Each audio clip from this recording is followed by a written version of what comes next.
الشیطان الرجیم بسم اللہ الرحمن الرحیم سبحان الذی اسری بعبده لیلا من المسجد الحرام إلى المسجد الأقصى الذي باركنا حوله لنريه من آياتنا إنه هو السميع البصير صدق اللہ العظیم۔ سامعین محترم اور معزز ساتھیوں، دنیا میں 3 طریقے کے مذاہب وہ ہیں جو اللہ کی طرف سے بھیجے گئے، ایک یہود، ایک نصارہ اور تیسرے مسلمان۔ اس سے پہلے بھی بہت سے گروہ گزرے لیکن ان کی تاریخ قرآن اور حدیث میں موجود نہیں ہے۔ ان 3 گروہوں کو بڑی جماعت کہی جاتی ہے، ان تینوں کے پاس 3 بڑی بڑی کتابیں ہیں اور ان تینوں کے پاس 3 بڑے بڑے پیغمبر آئے،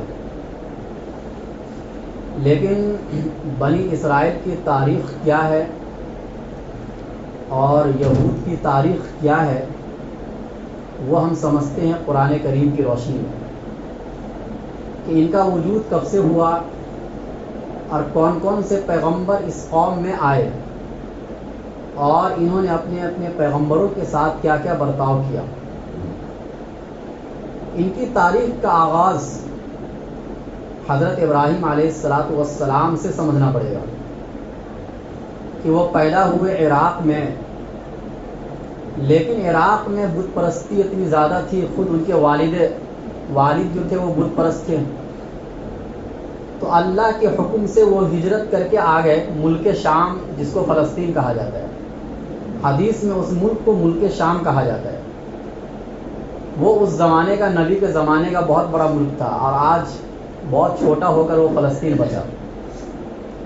تو وہاں وہ ہجرت کر کے آئے حضرت لوط علیہ السلام کے ساتھ۔ اس وقت میں، اس زمانے میں ابراہیم علیہ السلام پر صرف ایک آدمی ایمان لے کر آئے تھے اور ان کا نام تھا لوط، جو بعد میں چل کر پیغمبر بنے، جو ان کے بھتیجے بھی تھے، اور اپنی ایک بیوی حضرت سارہ کے ساتھ۔ اور راستے میں حضرت ہاجرہ بھی ان کو مل گئی، جو کسی بادشاہ کی بیٹی تھی، بعد میں حضرت ابراہیم نے ان کو اپنی زوجہ محترمہ بنا لیا۔ ملک شام میں کچھ دنوں تک ابراہیم علیہ السلام رہے۔ ان سے ایک بیوی سے حضرت اسحاق علیہ السلام پیدا ہوئے، دوسرے کو مکے میں بسایا حضرت ہاجرہ کو، ان سے حضرت اسماعیل علیہ السلام پیدا ہوئے۔ لیکن حضرت ابراہیم نے اپنا وطن فلسطین کو بنایا، مکہ کو نہیں بنایا۔ مکہ میں جب حکم آتا تھا، جب آتے تھے ابراہیم علیہ السلام پھر واپس چلے جاتے تھے۔ جب بیٹے کو ذبح کرنے کا حکم آیا تب آئے، پھر واپس چلے گئے۔ جب کعبۃ اللہ کو بنانے کا حکم آیا، جب آئے پھر واپس چلے گئے۔ یعنی مکہ کو اپنا وطن اصلی نہیں بنایا حضرت ابراہیم نے، فلسطین کو اپنا وطن اصلی بنایا۔ وہاں حضرت اسحاق علیہ السلام کے ذریعے سے کچھ مسجد کی بنیاد رکھی گئی جو مختصر سی عبادت گاہ تھی، اور ادھر اسماعیل علیہ السلام کے ساتھ کعبۃ اللہ کی بنیاد رکھی گئی۔ لیکن یہ دونوں مسجد کہ یہ موجد نہیں تھے ابراہیم علیہ السلام، بلکہ اس کی بنیاد اٹھانے والے تھے۔ ان دونوں مسجدوں کا آغاز اس کائنات کے بننے سے پہلے ہو چکا تھا۔ اللہ کے نبی سے سوال ہوا کہ اس کائنات میں سب سے پہلی کون سی مسجد بنی؟ تو اللہ کے نبی نے فرمایا مسجد حرام، کعبۃ اللہ۔ اور یہ بات تو خود قرآن میں بھی موجود ہے کہ ان اول بیت وضع للناس، کہ لوگوں کے لیے سب سے پہلا گھر اس کائنات میں کعبۃ اللہ بنا۔ اللہ کے نبی سے سوال ہوا دوسری مسجد کون سی بنی؟ اللہ کے نبی نے فرمایا کہ مسجد اقصیٰ۔ مسجد اقصیٰ کا نام اس زمانے میں ہیکل سلیمانی تھا، اللہ کے نبی کے زمانے میں اس کا نام مسجد اقصیٰ ہوا۔ فرمایا ان دونوں کے درمیان کتنی مدت ہے؟ اللہ کے نبی نے فرمایا 40 سال کی مدت ہے۔ تو پتہ چلا کہ جب کعبۃ اللہ کی بنیاد رکھی گئی، اس کے بعد 40 سال کے بعد مسجد اقصیٰ کی بنیاد رکھی گئی، اور دونوں بہت قدیم مسجدوں میں سے، حتیٰ کہ حضرت آدم علیہ السلام کے زمانے سے اس کی تاریخ چلتی ہوئی آ رہی ہے۔ بہرحال ابراہیم علیہ السلام حضرت اسحاق علیہ السلام کے مدد سے کچھ تعمیراتی کام وہاں پر کیے، لیکن باضابطہ کوئی مسجد کا نام اس کو نہیں دیا گیا، ایسی کوئی تاریخ میں کوئی روایت نہیں ملتی ہے۔ پھر یہ سلسلہ چلتا ہوا ابراہیم علیہ السلام سے پیدا ہوئے اسحاق علیہ السلام، ان سے پیدا ہوئے حضرت یعقوب علیہ السلام، وہ بھی پیغمبر تھے، ان کے 12 لڑکے میں سے ایک حضرت یوسف علیہ السلام جو پیغمبر بنے اپنے وقت کے، لیکن ان کا اپنا اصل ملک تو فلسطین تھا۔ لیکن آپ کو وہ واقعہ یاد ہوگا یوسف علیہ السلام کے ساتھ کیا کیا ہوا، پھر ہوتے ہوتے وہ مصر آ گئے۔ مصر میں کچھ دن گزارنے کے بعد پہلے وزیر خزانہ بنے، پھر مصر کے بادشاہ بن گئے۔ پھر اللہ نے اپنی حکمت اور مصلحت سے حضرت یعقوب علیہ السلام اور ان کے پورے خاندان کو اللہ نے مصر پہنچا دیا۔ لیکن مصر ان کا اپنا وطن نہیں تھا، اپنا وطن فلسطین تھا، لیکن اس کو چھوڑ کے وہ لوگ مصر چلے گئے کیونکہ وہاں یوسف علیہ السلام کی حکومت قائم ہو گئی تھی اور وہ ترقی یافتہ ملک تھا اس شہر کے مقابلے میں۔ وہاں پھر کئی سو سال تک ایسے ہی بنی اسرائیل رہے، یہود وہاں زندگی گزارتے رہے۔ پھر اس کے بعد وہاں کی جو اصل حکومت تھی فرعونیوں کی تھی، انہوں نے ان لوگوں کو اپنا غلام بنا لیا۔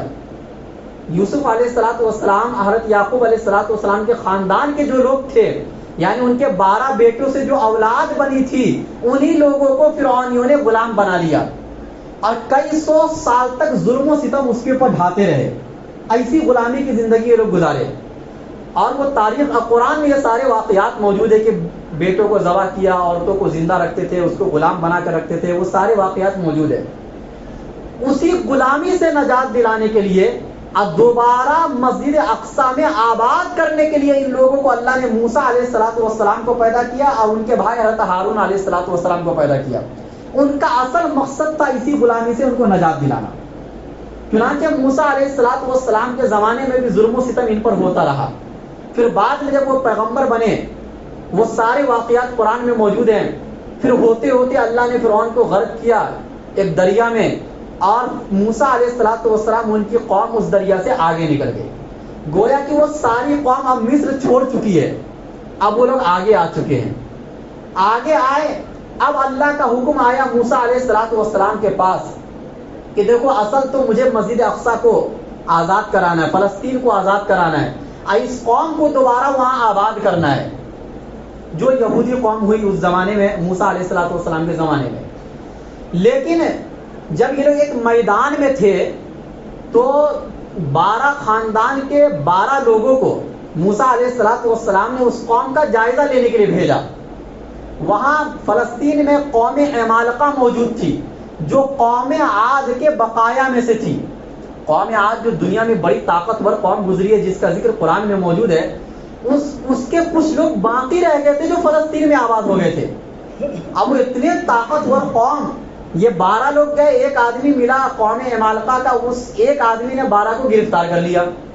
ان کی ہمت ویسے پست ہو گئی، لیکن اس میں سے 2 خاندان کے جو لوگ تھے، 2 لوگ وہ بہت نیک تھے۔ ایک کا نام یوشا تھا اور ایک کا نام کالب تھا، جو بعد میں چل کر پیغمبر بنے، لیکن اس وقت پیغمبر نہیں تھے موسیٰ علیہ السلام کے زمانے تک۔ انہوں نے ان 10 لوگوں کو سمجھایا کہ دیکھو ہم جا کر بتائیں گے کہ ملک بہت اچھا ہے، سرسبز و شاداب ملک ہے، یہاں باغات ہیں، ہر چیز ہے، ہریالی ہے، تو قوم کے لوگ آ جائیں گے۔ ان کا آنا ہی فتح کی علامت ہے، کیونکہ اللہ نے لکھ دیا کہ تمہاری سرزمین ہے۔ لیکن 10 لوگوں نے یہ بات نہیں مانی، انہوں نے بتا دیا ارے بہت طاقتور قوم ہے، ان سے کہاں جا کے لڑو گے تم۔ اور 2 لوگوں نے نہیں بتایا، لیکن 2 لوگ کے نہ بتانے سے کیا ہوتا ہے، جب 10 لوگوں نے بتایا تو پورے قوم میں بات پھیل گئی۔ اللہ تعالیٰ نے کہا یا قوم ادخلوا الارض المقدسۃ التي كتب الله لكم، اے میری قوم تم اس مقدس سرزمین میں داخل ہو جاؤ، یعنی فلسطین میں اللہ نے تمہارے لیے لکھ دیا ہے۔ ولا ترتدوا، روگردانی نہ کرو، فتنقلبوا خاسرین، ورنہ تم ناکام ہو جاؤ گے۔ ان لوگوں نے کہا یا موسیٰ ان فیہا قوما جبارین، اس میں زبردست لوگ ہیں، ہم اس کے ہوتے بھی اس شہر میں داخل نہیں ہو سکتے، جب تک یہ رہیں گے ہم نے داخل نہیں ہوں گے۔ لیکن ان 2 لوگوں نے بہت سمجھایا، پھر بھی ان کے سمجھانے کا کوئی اثر نہیں ہوا۔ آخر میں چل کر ان لوگوں نے کہا کہ اے موسیٰ، آپ اور آپ کا رب جا کر لڑے، اگر جیت ہو جائے گی تو ہمیں بتا دینا، پھر ہم اس شہر میں آ کر آباد ہو جائیں گے، ورنہ ہم یہیں رہیں گے، یہاں سے نہیں جائیں گے۔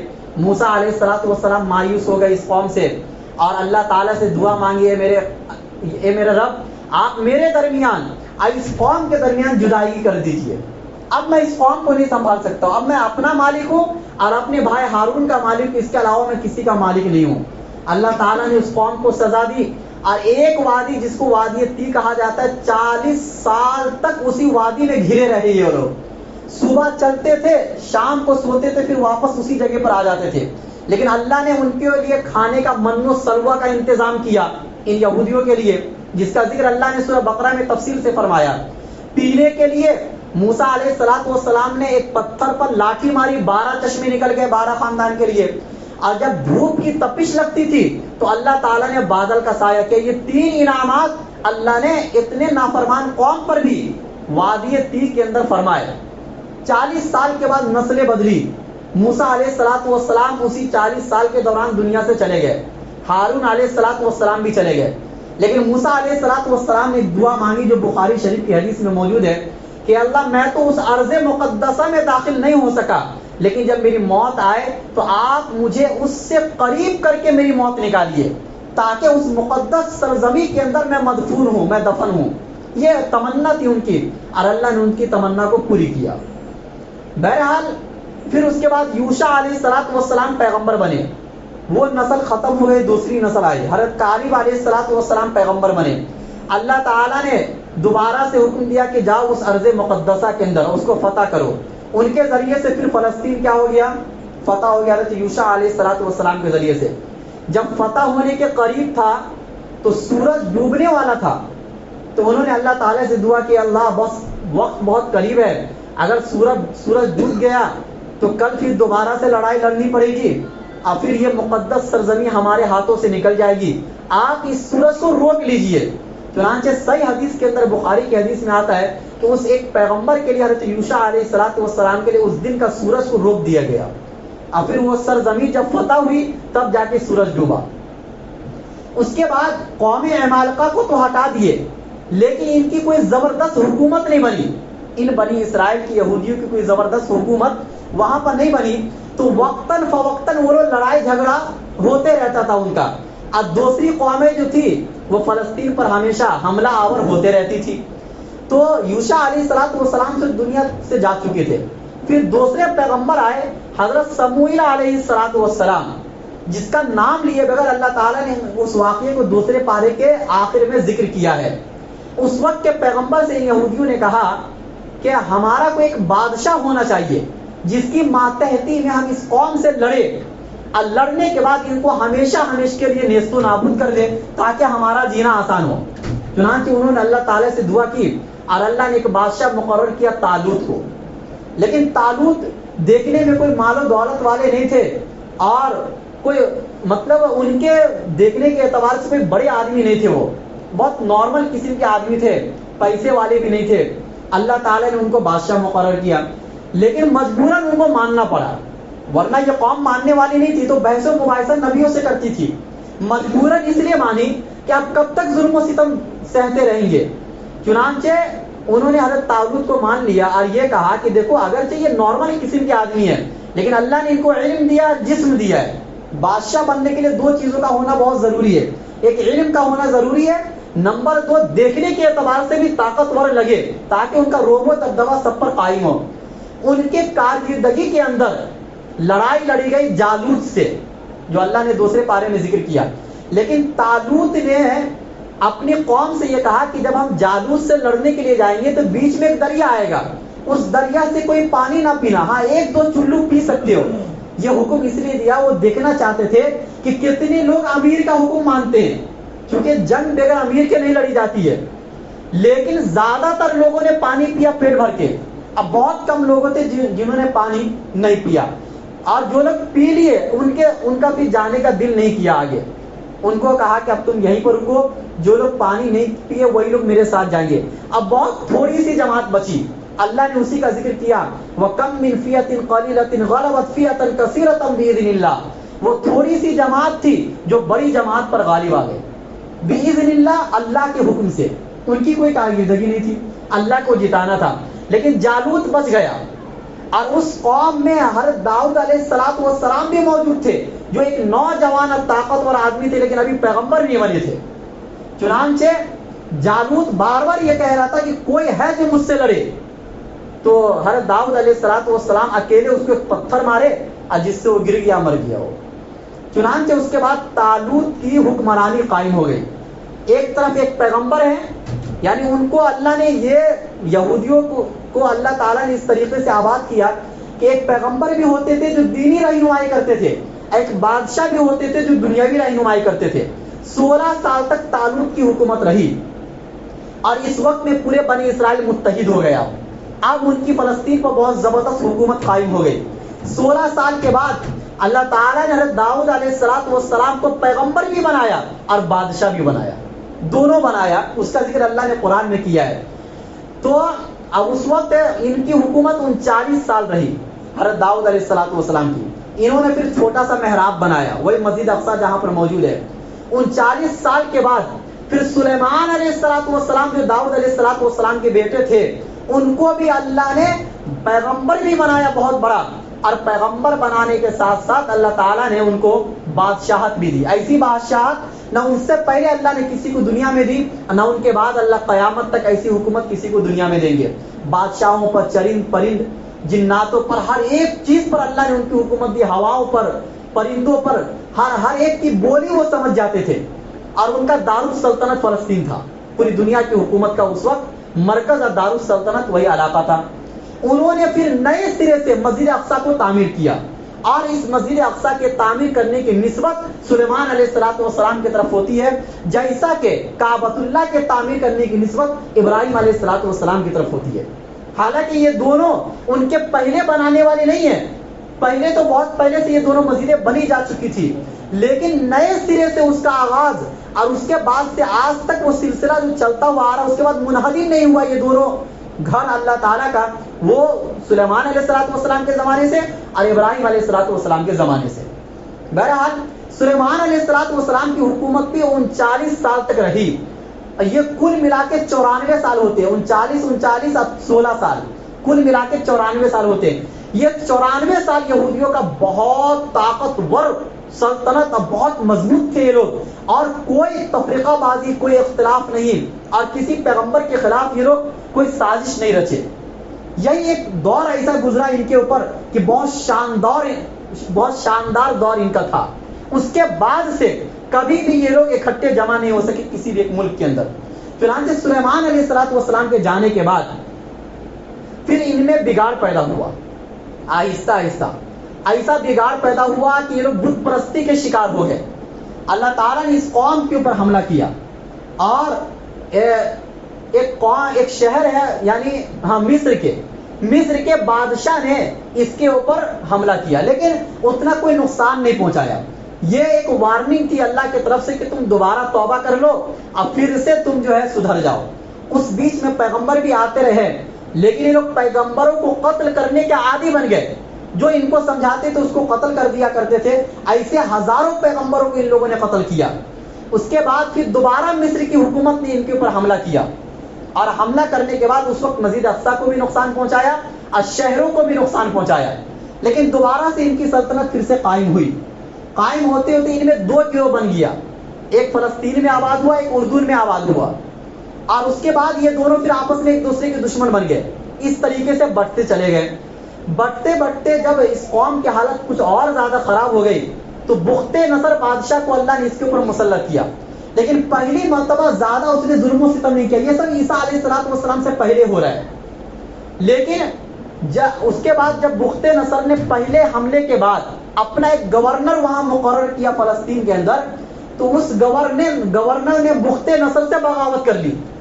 اس کے نتیجے میں بخت نصر نے بہت بڑا حملہ کیا, اور اتنا بڑا حملہ کیا کہ اس حملے کا ذکر اللہ نے قرآن میں کیا ہے.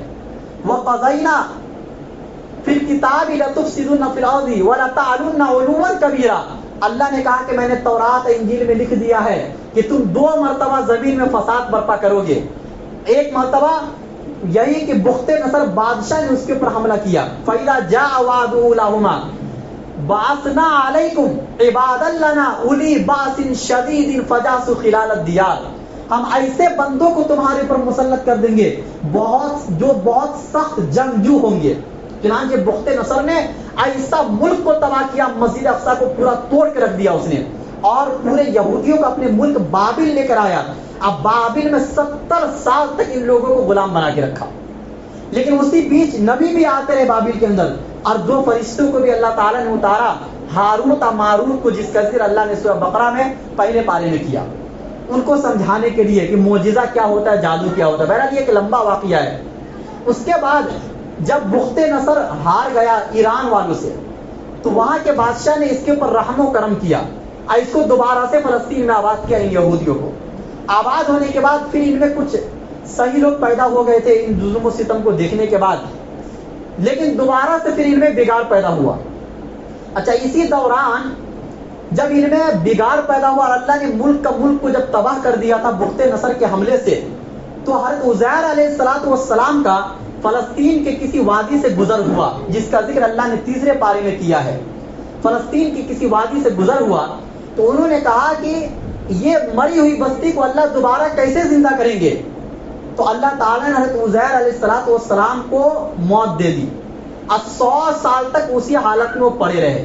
اب 100 سال کے بعد اللہ نے عزیر علیہ السلام کو دوبارہ زندہ کیا. اور تو عزیر علیہ السلام سے اللہ نے سوال کیا, یہ پورا واقعہ قرآن میں موجود ہے. عزیر علیہ السلام سے اللہ نے سوال کیا کہ تم کتنے دن رہے, یعنی سونے کی حالت میں. انہوں نے کہا 1 دن یا 1 دن کا تھوڑا سا حصہ. اللہ نے کہا نہ, یہ تو 100 سال تم سوئے رہے. اب میں نے اپنی قدرت سے تم کو دوبارہ زندہ کیا. تم اپنے کھانے کو دیکھو, پانی کو دیکھو, وہ سب خراب ہو چکا ہے.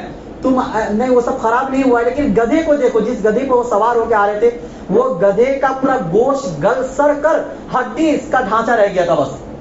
ارے اس کو تو ایک لمبا وقت لگتا ہے, لیکن اللہ نے دوبارہ سے اس گدھے کو ان کے سامنے ہی وقتاً فوقتاً ایک دم زندہ کر دیا.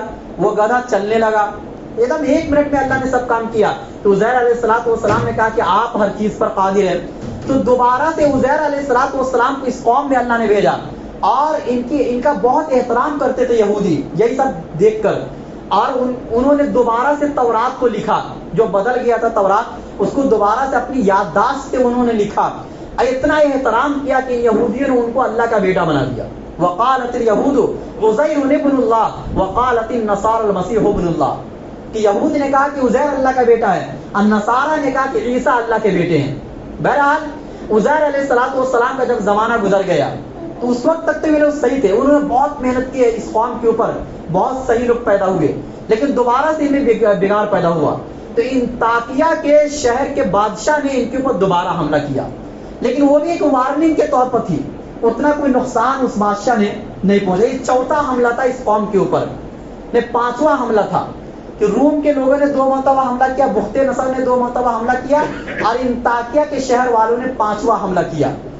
5واں حملہ ہونے کے بعد پھر اسی بیچ میں اسی شہر کے اندر حضرت زکریا علیہ السلام پیدا ہوتے ہیں, جو مسجد اقصی کی حفاظت کرتے ہیں اور وہ قوم کو سمجھاتے ہیں.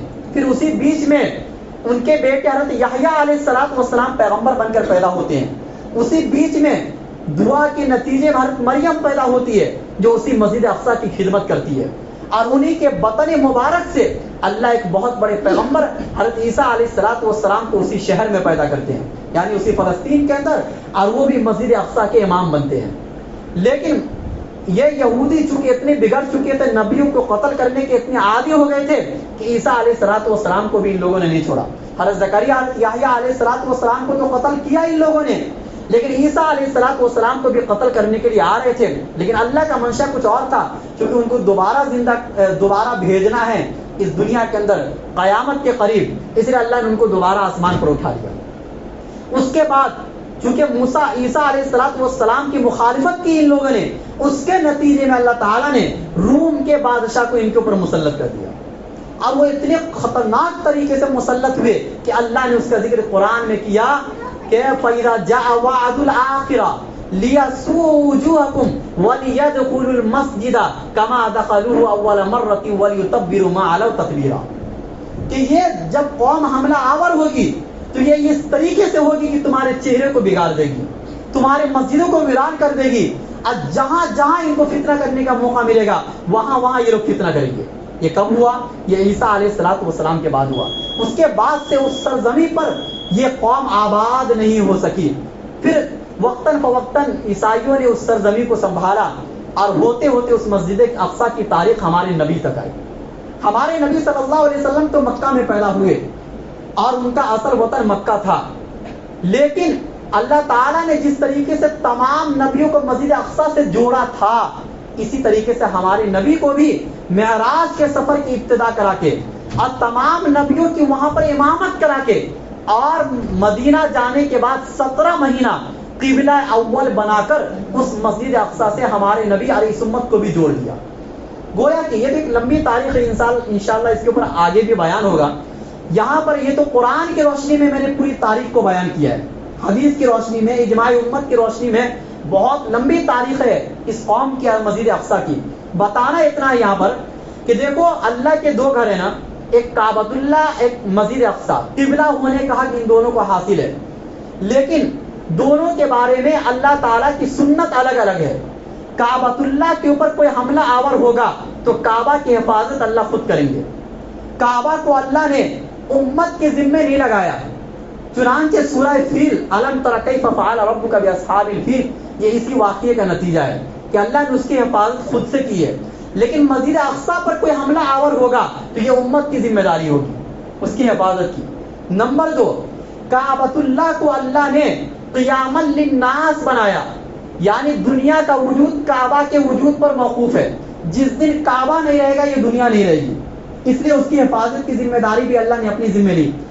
اور مسجد اقصیٰ کو اللہ تعالیٰ نے لوگوں کے امن کا ذریعہ بنایا، یعنی اگر مسجد اقصیٰ میں امن ہوگا تو پوری دنیا میں امن ہوگا، اگر مسجد اقصیٰ میں امن نہیں ہوگا تو پوری دنیا میں امن نہیں ہوگا. دو چیزیں، کعبۃ اللہ کو اللہ نے کیا بنایا؟ قیاما للناس، یعنی دنیا کا وجود کعبہ کے وجود پر موقوف ہے، اس لیے اس کے اوپر کوئی حملہ آور نہیں ہو سکتا جب تک کہ اللہ نہ چاہے، اور وہ ہوگا قیامت کے قریب ہوگا. اور مسجد اقصیٰ پر وقتاً فوقتاً حملہ ہوتا رہے گا کیونکہ وہ لوگوں کے امن کا ذریعہ ہے، اور وہاں امن ہوگا تو دنیا میں امن ہوگا، وہاں فساد ہوگا تو دنیا میں فساد ہوگا. یہ تاریخ گواہ ہے اس چیز کے اوپر. اور تیسری چیز یہ ہے کہ لوگوں کے گناہوں کا اثر کعبۃ اللہ پر نہیں پڑے گا، یعنی پوری دنیا کے لوگ اگر اللہ کے نافرمان بھی ہو جائے تو کعبہ پر اس کا اثر نہیں پڑے گا، لیکن لوگوں کے گناہوں کا اثر مسجد اقصیٰ پر پڑے گا. اسی چیز کو اللہ نے قرآن کریم میں فرمایا وَإِنْ عُدْتُمْ عُدْنَا، اگر دوبارہ سرکشی کرو گے تو دوبارہ تمہارے ساتھ یہی کام ہوگا، یعنی مسجد ویران ہوگی اور فلسطین ویران ہوگا. تو پتہ چلا کہ ہمارے گناہوں کی نحوست کا اثر مسجد اقصیٰ پر پڑتا ہے. آج بھی یہی حال ہے مسلمانوں کا. اگر یہ آج اپنے اعمال کو سدھار لے اور اعمال صالحہ کرنے لگ جائے تو دوبارہ سے اللہ ہمیں وہ مسجد ہمارے حوالے اللہ کر سکتے ہیں. اور یہ بات یاد رکھیے کہ بنی اسرائیل کبھی بھی 100 سال تک حکومت نہیں کر پائے. چنانچہ جب داؤد علیہ السلام سلیمان علیہ السلام کا زمانہ تھا تب 100 سال نہیں کر پائے، تو آج وہ کیسے 100 سال کر سکتے ہیں؟ اللہ تعالیٰ کبھی بھی اس قوم کو پنپنے نہیں دیتے ہیں. اللہ نے قرآن میں کہا ضربت علیہم الذلہ والمسکنہ، کہ نبیوں کو قتل کرنے کی وجہ سے اللہ نے ان کے پاس ذلت کا تھپا اور مسکنت کا تھپا لگا دیا ہے. اور یہ دنیا میں اگر یہ زندہ رہیں گے تو دو باتوں کی وجہ سے زندہ رہ سکتے ہیں، یا تو اللہ کا سہارا لے کر یا کسی بڑی طاقت کا سہارا لے کر. اس کے علاوہ یہ دنیا میں اس کی کوئی عزت نہیں ہے، اس کی کوئی تاریخ نہیں ہے. اللہ تعالی ہم سب کو صحیح سمجھنے کی توفیق نصیب فرمائے. بات بتاؤں